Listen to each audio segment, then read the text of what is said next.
તમને ખબર છે સત્તાનો અસલી પાવર કોની પાસે વધારે હોય? ગાંધીનગરના એસી બંગલામાં બેસતા ધારાસભ્ય પાસે કે તમારા ગામના ચોરા પર બેસતા સરપંચ પાસે? જો તમે એવું માનતા હો કે ધારાસભ્ય જ સુપ્રીમ છે તો આ વિડિયો પૂરો જોજો. તમારી માન્યતા આજે જ બદલાઈ જશે.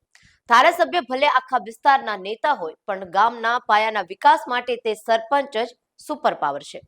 ચાલો સમજીએ કેવી રીતે. તે પહેલા અમારી ચેનલને લાઈક, શેર અને ફોલો કરવાનું ચૂકશો નહીં. પહેલી વાત, ડાયરેક્ટ ફંડ. 15મા નાણાં પંચ મુજબ કેન્દ્ર સરકારની ગ્રાન્ટ હવે સીધી પંચાયતના ખાતામાં જમા થાય છે. આમાં ધારાસભ્ય કે સંસદના સહીની પણ જરૂર નથી. બીજું, ગામનો નકશો. ગામમાં નવી ફેક્ટરી નાખવી હોય કે મોબાઈલ ટાવર ઊભો કરવો હોય, પંચાયતના એનઓસી વગર ધારાસભ્ય પણ એક ઈંટ મૂકી શકતા નથી. અને ત્રીજું, જમીનનો પાવર.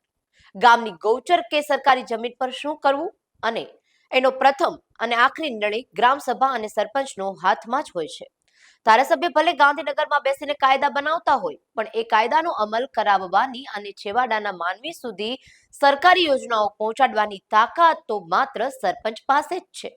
એટલે જ જ્યારે ચૂંટણી આવે ત્યારે મોટા મોટા નેતાઓ પણ સરપંચના આંગણે વોટની વિનંતી કરવા ઊભા હોય છે. શું તમને ખબર હતી કે તમારા સરપંચ પાસે આટલી બધી સત્તા હોય છે?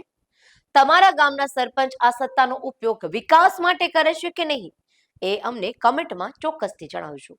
અને હા, જાગૃતિ ફેલાવવા માટે આ વિડીયો જરૂર શેર કરજો.